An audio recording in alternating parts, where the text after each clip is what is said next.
You wake up already tired, your calendar's full, your brain's on overdrive, and slowing down feels like the one thing you don't have time for.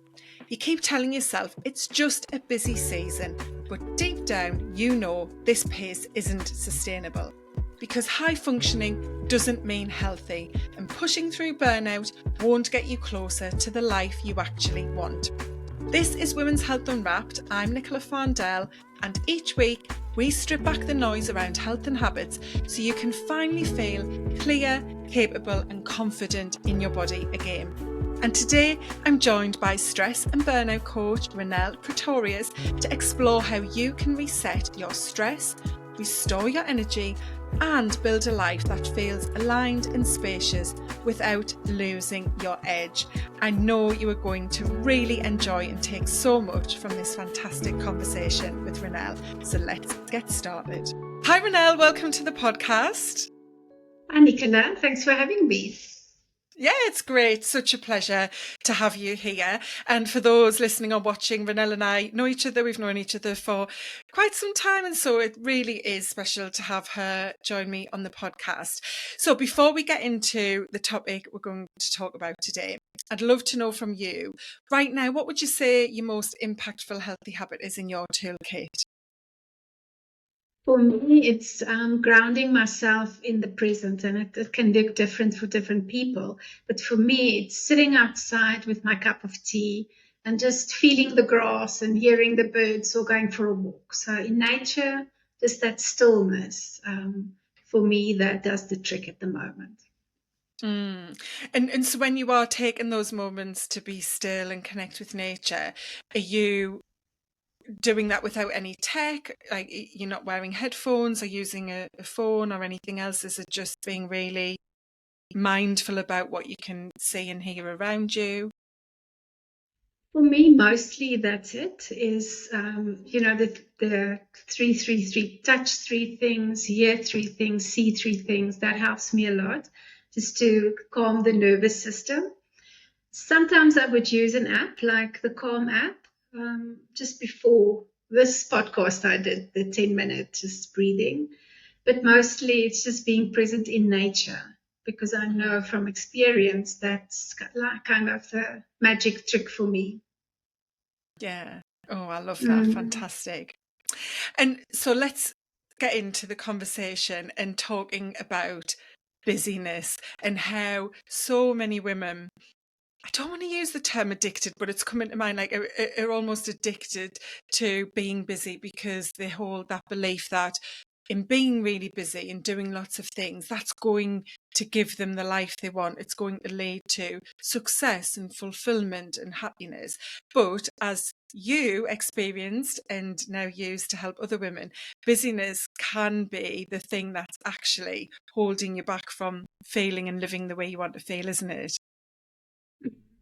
Absolutely. And for many, many years, I've been in corporate for almost 30 years in HR. So I know I've got the knowledge what good habits are, but knowledge does not mean behavior. We know that. And for many years, I've operated from a place of chronic stress and survival mode, not from a place of rest. And for many women, as you say, I call it high functioning women. We in control. We're the calm ones. We are the organized ones. But in the inside, we're exhausted. We're depleted, and we can't cope like that. It's not a life.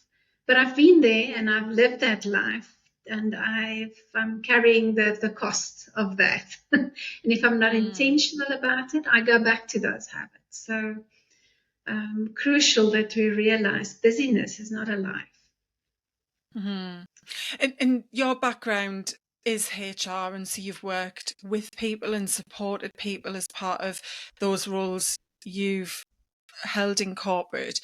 And, you know, you are someone that people in the team might come to when they are feeling overwhelmed or struggling with their performance or personal issues that could, you know, impact how they feel and perform at work. Like, what are some of the things that you've experienced and witnessed amongst teams, particularly women, you know, that seem to be perhaps the patterns of behaviours that lead to them experiencing that high stress and burnout? I think it's also the feeling, you think that you need to be there for everybody. And as I said, you're the strong one. You push through. You do it for everybody else. And being an empath doesn't necessarily help. But some of the behaviors, it's just not switching off, not taking moments to rest. And I feel like I'm repeating myself, but it's so important because we know that we should take a break 5 minutes before the meeting starts. Breathing techniques, because if you're in that high pressure, high stress environment, somehow we don't take care of ourselves. We don't put on our own oxygen masks first. And we cope for a certain amount of time until my body staged an intervention and said, no more, you can't go on like this. And I want to encourage women to build in habits not to get to that stage, because it is possible.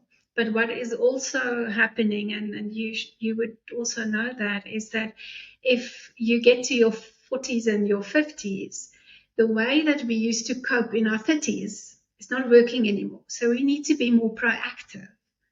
And often we're so depleted that we don't do that, because if you get home with the sandwich generation, you get home, you've got children, you've got older parents, and you've got a family to care for. And you often don't prioritize your self-care. And self-care, we know, is not spa days, it's intentional habits to quiet down, to help us to operate from a place of rest, which we don't. Yeah. So it's And I've proactive noted, steps.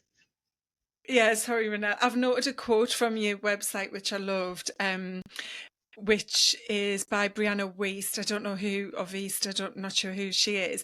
Which says, "True self-care is not salt baths and chocolate cake. It is making the choice to build a life you don't need to regularly escape from." And I think like that is just so powerful, because there is this perception, a misconception, that self-care is about those luxurious treats, which of course going for a spa day is a nice thing to do, but it's not the everyday thing you can do. And I think so many women are caught in that trap of thinking self-care means the Sunday bubble bath and lighting the candles, and it's a once a week thing, and that's enough. But you talk about what self-care really means, and as you said, and I use that analogy of putting the oxygen mask on yourself first, and building those self-care habits. So one of the things you've just shared, and I know is a big focus of the work you do, is that mindfulness piece. So I'd love you to share a little bit more about what that looks like, and what some of those self-care habits around mindful living look like. I think the important thing is to know that habits do not have to be big transformational ones. Sometimes the most effective habits are the small intentional ones. And then we all know how to build habits. We start small, we habit stack them, all those nice things. But what we sometimes forget, it's not about the result, it's around the awareness of what the habit does to us. And for everyone, it's different. So, for instance, what I would do is journal. I don't do that often enough. So sometimes it's one sentence, and sometimes it's on paper, and sometimes I do it on an app. But one liner, a gratitude. Thank you for this day. Thank you for the rain outside, because it reminds me that I have a garden. Something small like that. Box breathing has been very useful tool for me. If I'm in a difficult meeting, nobody knows I'm doing the box breathing thing. But breathing is one of the most underrated stress management techniques. And there are various ways that we can do that.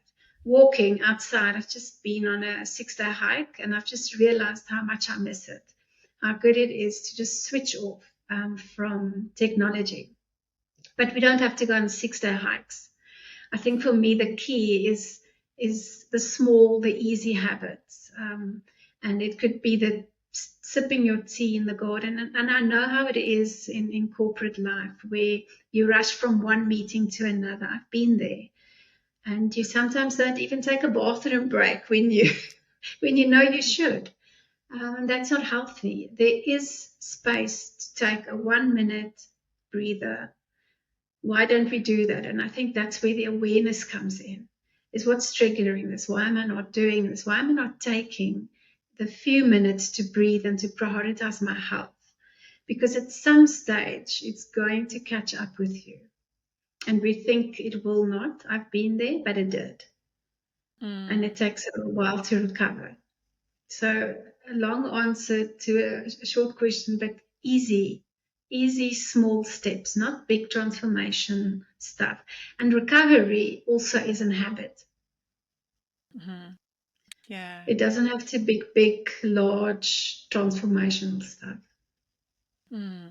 So, and I love that. And you and I are completely aligned on what habits look like and how to build those habits, and that it is about those small, consistent action steps that you take, and just knowing that over time it will become a habit, which means it happens automatically. You just mentioned there about, like burnout itself, and how it can play out physically. And so I'd love to ask you just a little bit about that with yourself, in your experience of what some of those signs, because I know you've talked about the early warning signs are often ignored, and you actually, when someone's been through burnout, and I've spoke to many people who've experienced this, when you kind of start to come through the other side of burnout, you look back and realize the signs were there and you had seen them, but you'd ignored them for whatever reason. And so, yeah, what are those signs? And then, like, why are so many of us completely ignoring those shifts that we can see and feel? It's easy, as you say, to say in hindsight, these were the signs. I remember feeling numb and just going through the motions. I remember taking calls at 11 p.m., a Teams call at 11 p.m., working because things needed to be done. How did I not see that that's not normal? I think it's also part of a culture, but it's a mindset thing as well. Thankfully, I had a family that said to me, Ronél, we don't recognize you anymore. I think my mom said, I want my daughter back. And in that stage, I heard that. But I thought I had deadlines, I had contracts. I can't not do. This is me. I do what needs to be done. And there were warning bells, little red flags that said to me, you're having panic attacks. I didn't recognize it as panic attack at that stage, but the heart racing, not being able to sleep properly where I used to be able to sleep properly, not being able to connect with people or having the energy to go out and connect with people. I lived on my own, and I think that's also sometimes worse because you come home and there's nobody to talk to. And you switch on your laptop and you just continue. That's also not healthy. Having a family, I don't think you're always present for your family. And that's also what I've realized. I wasn't present for my friends. Being tearful. My hormones were all over the place and I didn't manage that. So little signs every day that said to me, you can't go on like this. I remember in a meeting having experienced a lot of headaches. And in a meeting, I started crying. And it was one of those things that I never do. Don't show emotion, just carry on. So it's little things that's not you, where you don't recognize yourself anymore. That should be one of the signs to say something's not right in this situation. And instead of finding help and seeking help and getting professional help, you push through. Why that is, Nicola, I don't know. In the moment, you don't recognize, you don't take a step back and get perspective on what's happening in that moment. And at the subconscious level, I think you know that, but you just push through because you're at such a level of depletion that nothing's working, but you carry on. And just thinking back on that experience still triggers me. And I know now that just getting away from that busyness and intentionally, sometimes I don't feel like it, but intentionally taking time out.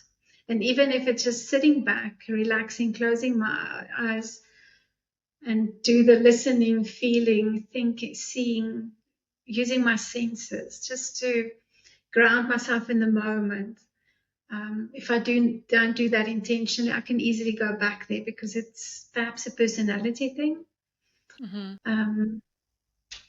It can be different. So going back, I would be more aware and I would intentionally make time, even if it's walking to the kitchen and boiling the kettle and taking breaths, or reaching out to a colleague and say, let's go for coffee. Because deadlines are there, but it can wait. I know it in corporate world, it's very difficult. There's high stress environments. There isn't the job security that there used to be. So we push through because sometimes we're the only income earner, and this is it. This is what it is. But it doesn't have to be that way. There is a different way. And we don't have to do less. We just need to do it differently. Yeah, I think that's such a relevant point to call out. You touched on time, and I definitely want to talk a bit about that, this belief that even when you know the way you feel and how you're living can't continue, that you just tell yourself, well, I don't have time to do it any differently. I don't have time to take a pause, to put the kettle on, to get daylight, those kind of things. But first of all, I just wanted to come back to culture. And I think the culture that's leading to this, and obviously this is a huge topic, but there's two sides to it. One is the workplace culture itself, and you've specifically called out corporate, and we've both got corporate backgrounds and work with corporate still, so we know how a corporate culture can evolve to pressurize its team, and hopefully people like us are helping organizations to shift their culture away from that high pressured, high expectation, lack of boundaries type of one. But also there's the culture of the world and the role that women hold as a female, and how you touch on being primary caregivers, and many women now are main earners in the household or family, and all of these pressures that I think are on us as women to perform and to meet and to tick all of those boxes, along with perhaps the individual culture of the place that you work. Like how do you step up and speak up when you know that the culture in work, let's focus on that side of culture, like when that isn't supportive and conducive?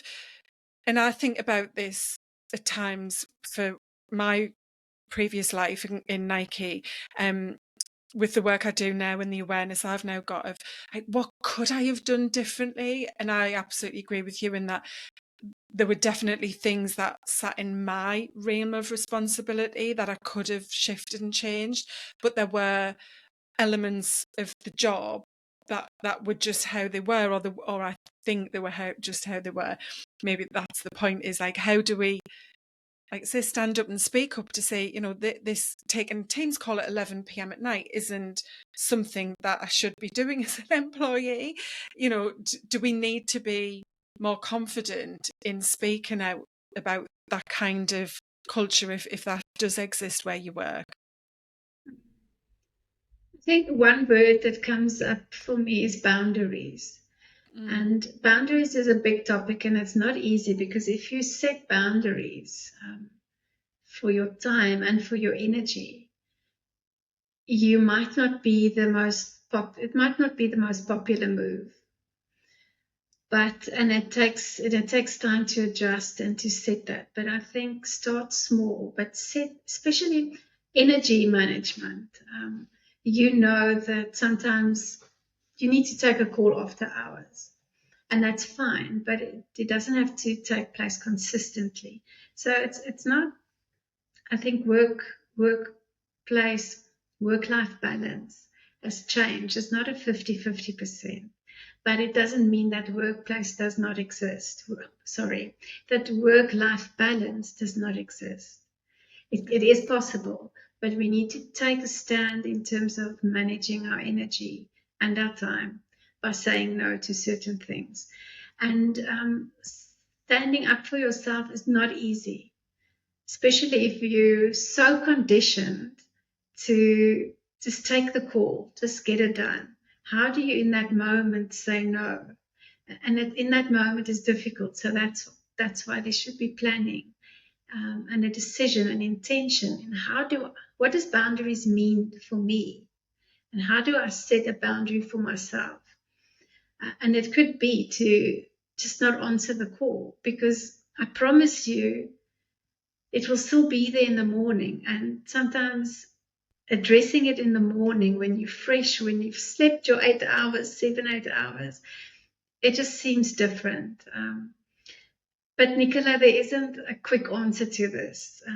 I think it's identifying what is your biggest trigger, identifying that and saying, what can I do? What's the one small thing that I can do to change this? Even if it's just managing my calls and just not be available. And that is difficult, especially in certain environments. I worked in both environments for the same company, where one environment, your time after hours was appreciated, and in other areas it wasn't. So sometimes you don't always have control about the environment, but you have control on your own time, your energy, and your boundaries.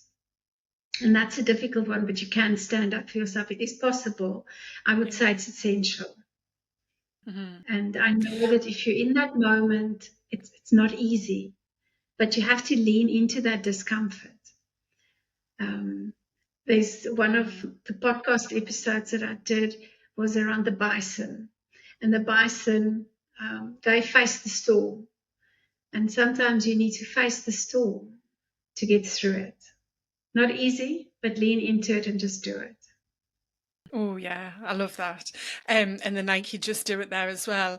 But when I've delivered some corporate training to managers and leaders, one of the things I talk about is, how change begins, and that everyone is responsible for change, not just leaders like those at the top of the pyramid, so to speak.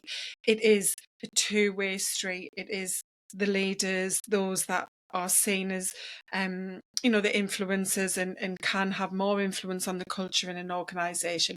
But it's also everybody else. It's the entire team.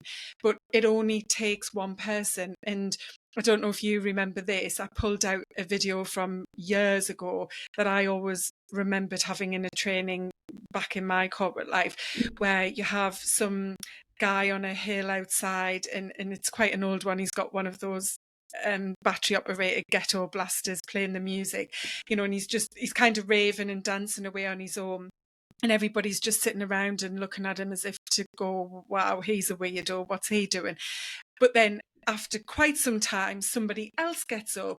And once that second person has got up, the momentum has begun. And then everybody else quickly gets up, where it took a long time for that second person to join in. But then you have this whole field of people dancing. And it's just to replicate what happens that does lead to change, is that it takes something, that spark, and in this case maybe it's a person in an organization speaking up about a way of working, as an example, and that can then be the catalyst for that change to gain momentum and have that snowball effect.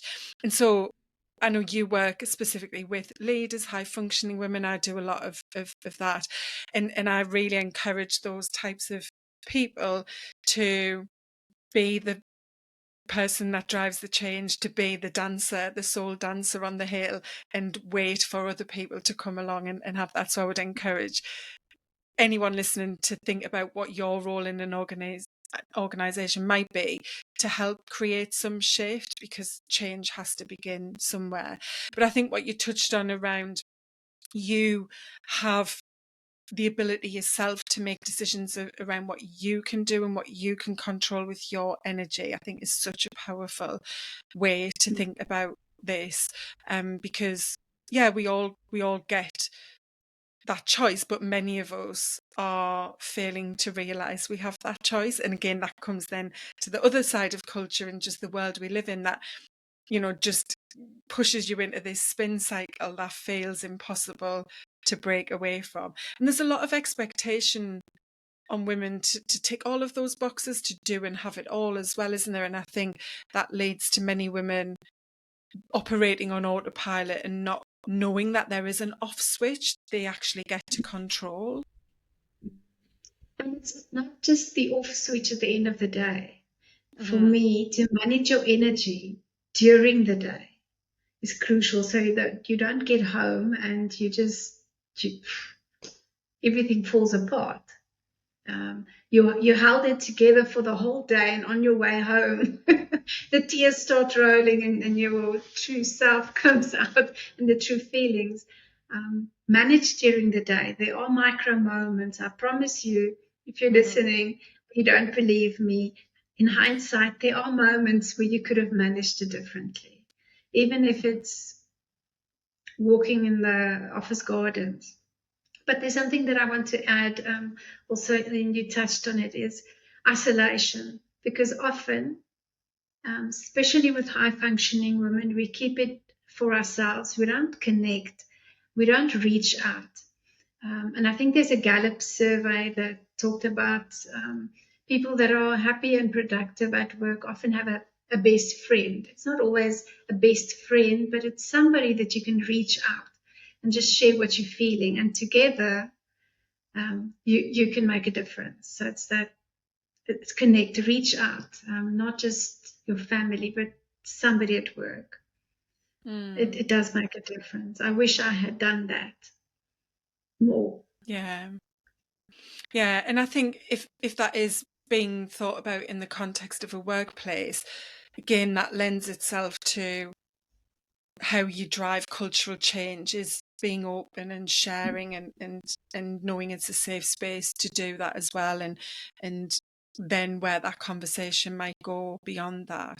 But I think you're right in how much potential there is in your day to make these changes. If you were talking to me, say 10 years ago, like, it wouldn't have felt possible. I would have been open to listen because I was that kind of person, and I would have wanted to take action on some of what you were sharing. But had I not heard a conversation like this, I wasn't thinking, okay, there has to be ways throughout my day that I can help myself to not be as stressed, to not have anxiety, to not feel overwhelmed. And I, as I said earlier, when I've reflected back, I was super driven but committed to the job that I had. I have a lot of integrity, so I wanted to deliver a good job, do it right. But some of the ways that I went about that were my own expectations, not the requirements or expectations of the job I was being paid to do or the company. And so you're right, in that personality can be such a big part of this. If you're a perfectionist, if you are someone who struggles to make decisions, all of these different traits we can have can in themselves mean that we use more energy and get caught up in the doing and the busyness much more, and just think, well, that's the only way that I get X done, or that's the only way I make a decision on Z. I have to do it that way. And then the cost of not doing that, the burnout, is it hits you when you don't expect it. And it's not pretty. The recovery process is not easy, and it is preventable. And for a high functioning woman that's listening now, you think that you won't get there. It's not impossible because you don't always see the signs when you need to. And I'm repeating myself, but it is preventable. Yeah. And the key or the important piece to that you've touched on a couple of times, Ronél, is about the hormonal impact in this midlife stage where maybe you have, and I talk about it in the sense of perhaps you've been able to keep all of those balls juggling and you know you're only just about managing to keep the juggling act going. But it's possible. You know, life's ticking by. You get up the next day and do it again, and end of the day, phew, I've managed again. But when our hormones start to change, as perimenopause comes a knocking, that's when those balls become, for many women, impossible to keep juggling because there's so much that is close to breaking when our hormonal shifts begin to happen. That can just be, you know, the push to tip us over into overwhelm, burnout, anxiety, depression, all of those kinds of things. But vice versa, the busyness can in itself impact our hormonal balance, and certainly through perimenopause and menopause is having that two-way impact much more, isn't it? Yeah, and unfortunately, busyness, I think, sometimes becomes a badge of honor, and it's not. There's a different way of coping. And if we slow down long enough, we will become more aware of it. And I think for me, that's the key: is slow down and become aware. Just listen, um, and do it during the day. Yeah. So I think that maybe as a wrap up, we can come to the advice that you would give someone who's listening that says, okay, this all sounds great. And you're saying there's lots of different things you can do. And you've mentioned some of those specific ones like journaling and breathing and so on. But I know the resistance is always about time. And I said, wanted to make sure we come back to that. Is that woman who is listening and going, but I just don't have time. There are always meetings. There's always a full inbox. There's always chores to do at home. There's always, food to cook, to buy, washing, parents to visit, XYZ, all of those things that make her think, right, I just don't know where to start. I don't have time to take a breath, to have that pause in the day.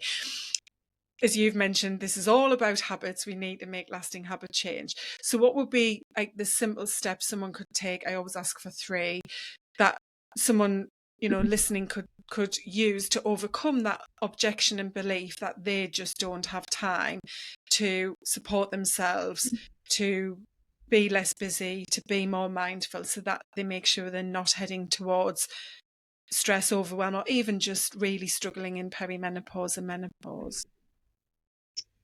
For me, the key is easy, simple steps, and perhaps choose one keystone habit, that one habit that if you know you do it consistently, will have the biggest impact on your life. And it can be something as simple as breathing for 3 minutes while you make a cup of coffee. And the 3 steps for me is around anchor it. So do it with something that you're already doing. Like let's say you make the coffee, you breathe at the same time. So it can be as simple as that. And the next step, I think, is acknowledge it. So what are you feeling? Not necessarily what's the results, but what's happening with you at that moment when you're breathing.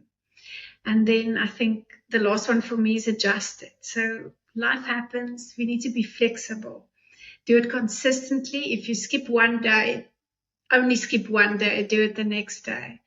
But be flexible in that consistency because life change, hormones change, situations change. But be consistent. But give yourself permission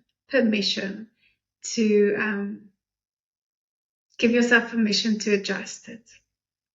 Yeah. Oh, I love that. So The 3 A's. basically, That's yeah, yeah. anchor it, acknowledge it, and adjust it. Just Yeah. yeah, that's really, really good. And I like the example you've given of the breathing. The breath is something I often share as well when I run sessions with corporate teams and talk about the opportunities that you do have in your day to breathe. Like you mentioned the box breathing. That was a lifesaver for me from being 19 when I first started to have panic and anxiety attacks. That was the first breathing exercise I was taught and had in my toolbox, and you can do that anywhere. As you said, in a meeting, ideally you would be exhaling through your mouth, but you can do that quietly. You don't need to show that you're doing it the way you might if you were just sitting somewhere on your own. You can do it in the car, you can do it on the toilet, you can, nip out of a meeting to have a personal break, to take a breath if you need to, I've while you're done making many yeah. times. And that's, I think, but what you've touched on is the awareness. I talk about a lot as well, like that's always the starting point, isn't it? Because even by the very nature of perhaps listening to this episode and going, okay, I'm going to just start with some breathing, that's the thing, because you've planted that seed of, I want to take breath pauses, like that's going to be top of mind more often. And sometimes you will have forgotten about it in the day, and then it might pop in an evening, go, oh yeah, I didn't do that today, let's do it now. And then you can be a bit more mindful tomorrow. But just having that awareness to remember to do it, and then perhaps build some ways to remind yourself. There's lots of apps that do that, or even just in your calendar, your alarm, post-it notes. There's so many different ways that you can help to trigger the reminder of taking those breaths. But yeah, that is a great one to begin with. So I really like that. I think that could be the antidote to busyness.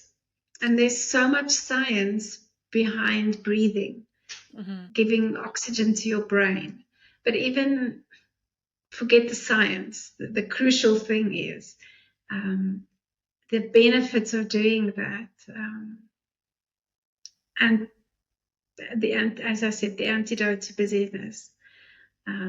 Just take a few breaths. I promise you, if you do it consistently, it will make a huge difference. It did for me.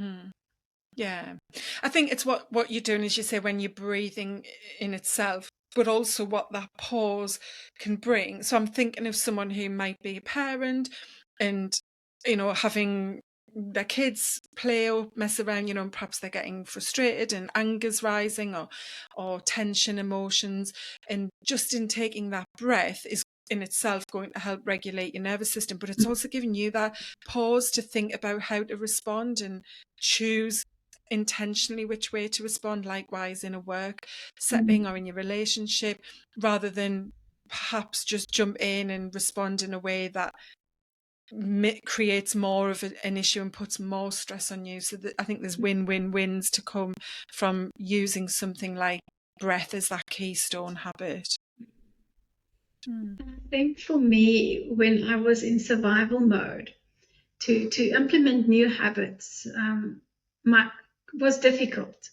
And that's why I had to do small things to calm down the nervous system until I could be in a place where I can tackle bigger habits.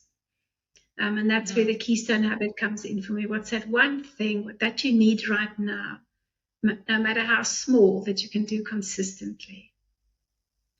Yeah.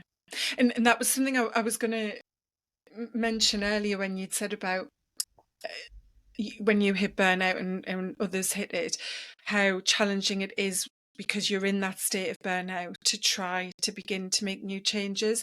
And that's what this whole podcast really is about, helping to prevent, is giving that message. I call it not waiting for the crisis to hit, for the fire to be there and have to put the flames out.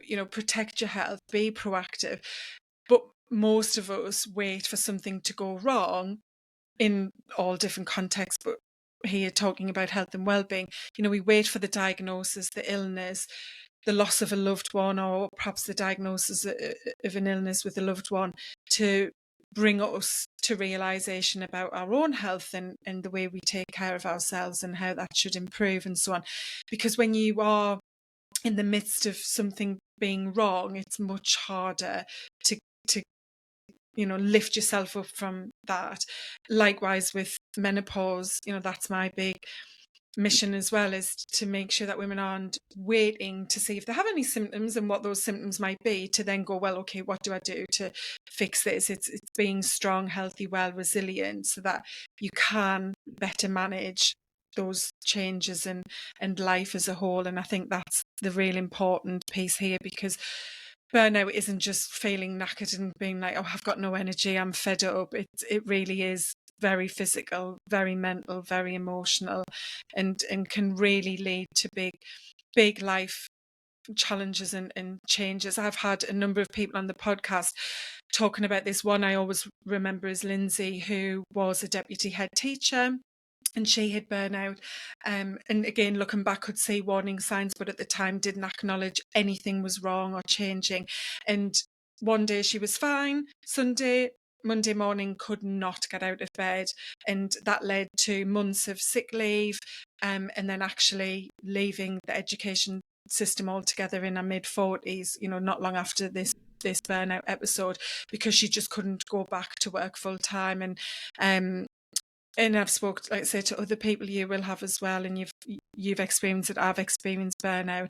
It can almost be equivalent to a mental breakdown in many ways. There's lots of crossover, isn't there? So, and we know that amongst women, especially midlife aged women, burnout is on the rise. I don't have the latest stats to hand, but here in the UK, it is massively increasing. And so, yeah, this is real. We need to, as you say, stop wearing busyness as a badge of honour and realise that we can become the CEO of our life and create those new habits.